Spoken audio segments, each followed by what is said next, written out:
given the topic of last week's video, I wanted to talk about high time to kill versus low time to kill. To set ourselves up with a baseline, as high and low are relative numbers, I want to make some generalizations about some various games that you may have played in order to set which games are considered high and which are considered low, so that we are speaking in the same terms.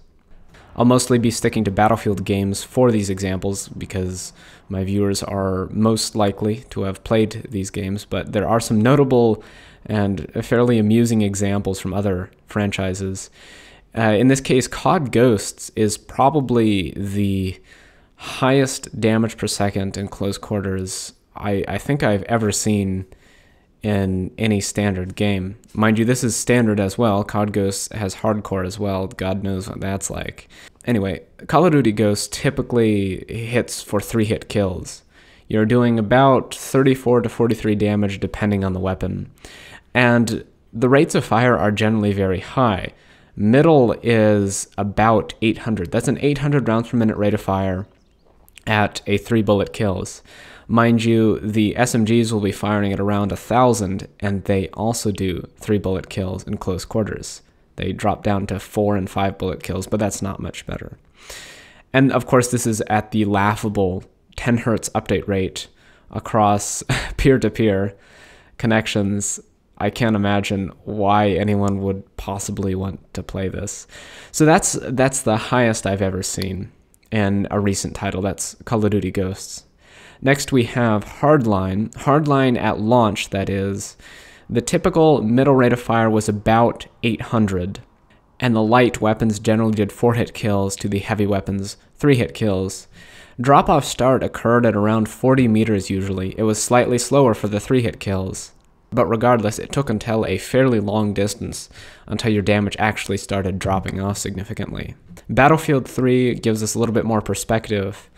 Typical weapons in that game, 5-hit killed to 48 meters, whereas the 4-hit kill weapons, there weren't very many. The G3 was one. 4-hit killed to 69 meters. Mind you, I don't particularly care about the 3-hit kill and the 4-hit kill in this game because they really weren't relevant at all. It was a 12-meter 3-hit kill, and it wasn't particularly consistent anyway, and an 8-meter 4-hit kill. The G3, incidentally, was extremely good. It was on par with the M16 in close quarters. It was only 1 frame slower between 12 and 48 meters, and finally, outside that distance, it was substantially better. Battlefield 4 with a 45-meter 5-hit kill range for standard ARs compared to BF3's 48-meter, and a 45-meter 4-hit kill range for things like the SCAR. In terms of damage drop-off for its 5-hit kills, wasn't all that behind Battlefield 3.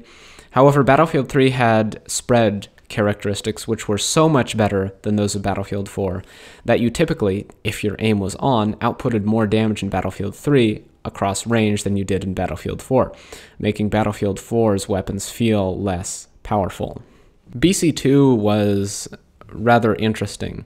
It was balanced by bullet to kill, which is fairly disgusting. In other words, the higher the rate of fire in that game, the higher the bullet to kill. But it wasn't very thought through. I don't think anyone did any math for this because the low rate of fire weapons were placed at a huge advantage. Weapons like the UMP-45 were substantially better than trash tier guns like the PP-2000, which fired at like 1,000 rounds per minute and did low damage in that game. However, for the most part, your typical damage output was going to be slightly less than Battlefield 4, especially considering your ridiculous spread increase per shot in BC2. In BF1, which I'm placing beneath BC2, and it could sit above it in terms of DPS and right below BF4, but it's hard to say and it depends on which weapon you're using. Regardless, it's very hard to find a common trend here. It's going to be wildly variable. However, our middle rate of fire can be said to be 550 at a 5-hit kill. You've got weapons that are slightly faster than that in the Hellriegel and the Model 8, and weapons that are about on par, like the Cerigotti, and of course a lot of weapons that shoot. In general, Battlefield 1 has the slowest time to kill before we start getting back to things like Battlefield 2. Star Wars Battlefront was absolutely atrocious in terms of damage output. You were shooting usually about 6 to 7 hit kills. Granted, you had no spread, but you were shooting 6 to 7 hit kills at low rates of fire. which generally made it even slower than Battlefield 1. So in order to determine which of these is good or best, we'll first take a look at extremes to see what happens. Let's consider a hypothetical 7 bullet to kill minimum at 800 RPM middle ground. This is what I'd consider a slow damage output, fairly similar to Star Wars Battlefront. What this ends up being is extremely consistent in networked situations. Because of the very low damage output, it is rare that you're going to be able to kill someone before you corner on their screen, or they will be able to kill you before they corner on your screen. Due to the overall length of engagements, individual latency is going to matter a whole lot less. This long BTK also factors tracking over acquisition in the 1v1. Of course, it still matters how you snap to the target, but it is more important for you to be able to follow the target consistently over your 8 bullets or 7 bullets that you need to kill, rather than simply acquire the target. Lucky hits are almost completely irrelevant. Due to the large sample size needed to actually get a kill, random shots that you happen to take that might not be perfectly on but hit due to spread anyway are less likely going to impact the outcome of the fight. You see, it might be likely that you'd hit one random hipfire shot as a headshot, but it's pretty unlikely that you'd manage to hit 8 of those shots in a row. Longer TTKs tend to mitigate the effects of randomness in a game. It also allows successful reaction to incoming damage. In this sense, it will favor the skilled player. It will not be the case that a fairly mediocre player can simply wiggle their crosshair over the target and get 3 hits reasonably quickly. Because of the long time that is needed to track the target to get a kill, it will accurately measure how good your target's aim is pretty effectively, and let the recipient of damage react accordingly. However, one problem with this is that it will cause reliance on various other gadgets and explosives if they happen to be good. Meanwhile, we have the low TTK example. Let's take a 3-bullet kill at 800 RPM. This is going to be extremely inconsistent over the network. When you have a time to kill that is lower than the typical player's latency, weird things are going to happen. You're going to get killed before you see the target, and virtually all deaths will be experienced as a 1 frame, giving you literally no time to react. In a 1v1, assuming players have decent connections, it favors the initial snap over actual tracking. Tracking is almost completely irrelevant, as kills will happen basically instantaneously. You just have to make the snap initially, and you're then good to go. Due to the small sample size, you only need 3 bullets to kill. Luck will play a large role. It's more likely for weird, unlikely, unusual shots that might not even have been aimed at you to significantly affect whether you succeed in engagement or do not. In addition to the networking concerns that make it impossible to react to damage, even if you potentially could, in most cases, even if you did have 0 ping, you wouldn't be able to react because the time to kills are lower than the human reaction time. While once again the skilled player does usually win, the outcome of fight is subject wildly to fate. So the question you're probably asking right now is, why on earth would I want to reduce bullets to kill, making time to kill lower? It seems that so far, low time to kill is absolutely atrocious. And it is for a 1v1 fight. All my prior statements were for a 1v1. Unfortunately, Battlefield is not a 1v1 game. When we consider it in the context of a large-scale game, which Battlefield is, 64 players on the server, we just can't look at what makes for a skilled 1v1 game and ignore everything else. What we have to consider is how one individual player, is able to affect a large group of opponents. In Battlefield, the idea of being skilled is usually such that you set up unfair fights so that you can win against multiple targets, not just against one. You need to be able to flank, you need to have good positioning, and in some cases you need to be able to snap quickly from target to target to pull off a 1v2 or even a 1v3. So because of this information, we can add the following to our list of features comparing high TTK and low TTK. When you have a high TTK model, what you have done is you have prevented good players from meaningfully impacting a large group. In Star Wars Battlefront, flanking was completely irrelevant because your DPS was so low. It took so long to kill one guy that the next guy who is near them is almost certain to react, which almost completely invalidates the point of the flank in the first place. You've also reduced the ability of one individual to meaningfully affect a group through technical skill. Because of the slower time between targets, potatoes who are recipients of your shooting are more likely to react and finally acquire you as a target, which makes 1v2s almost impossible. It makes cover and preemptive positioning less relevant. If you know that you can always react in the case of getting shot at, if the TTK is so long that you can almost always get to cover if you're reasonably close to it, predicting where the enemy is and acting accordingly, and perhaps playing defensively when you need to, is almost completely irrelevant. It's almost always better in a high TTK game like this to simply push forward constantly. If you get caught in the open, it's not a big deal. You can still react and get to cover easily. Meanwhile, with our low time to kill model, it allows one individual player to affect a large group. It increases the power of flanking. You can kill one guy, then you can kill the other, then you can kill the next, in the same time that it would take for you to kill the first guy in the high time to kill model.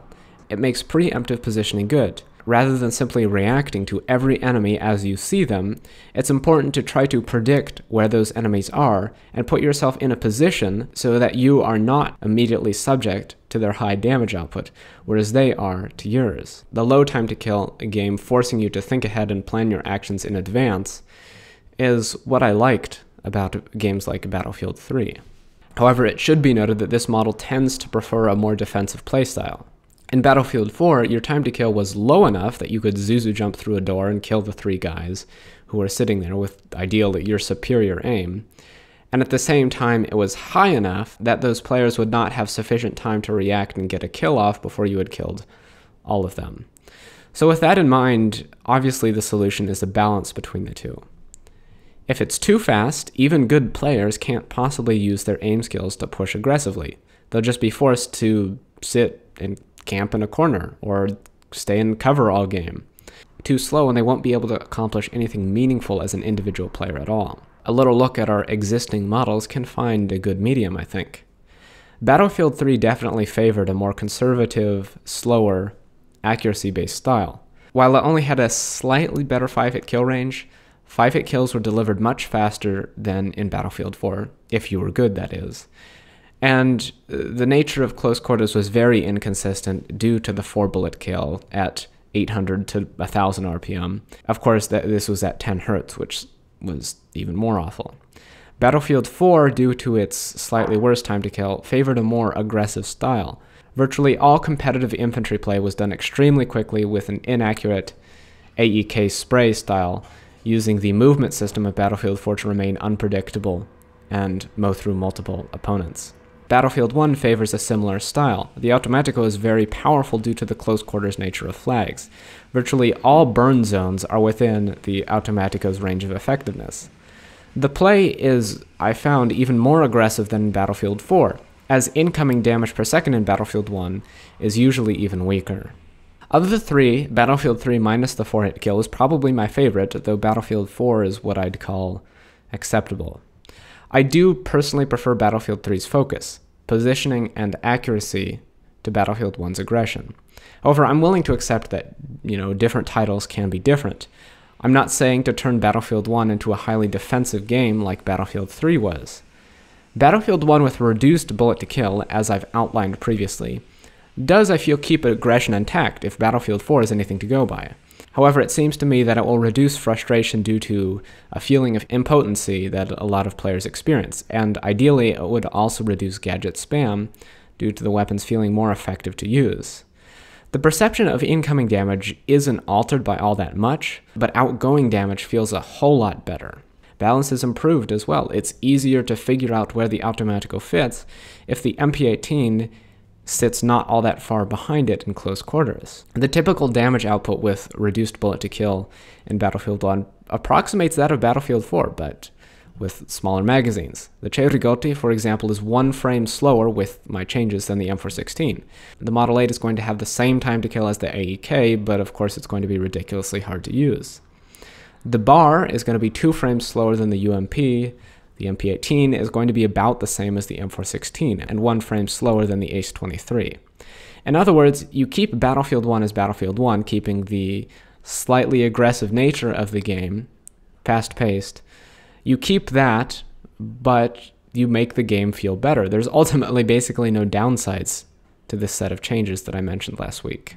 So as I hope I've made clear, the solution is always somewhere in the center. If you want to bias it towards high DPS, like was the case in Battlefield 3, you're going to get a more defensive game. If you bias it too far towards the low DPS end of things, you're going to get something like Star Wars Battlefront, which is just not even remotely fun to play.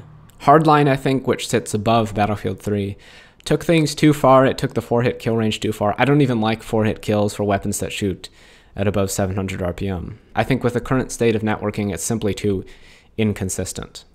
The long and accurate 5-hit kill range of Battlefield 3 was extremely satisfying, and I'd like to see more games like it. However, Battlefield 4 was also fun. Battlefield 1, not so much. I think it would be a lot more enjoyable for everyone if the typical damage output was increased.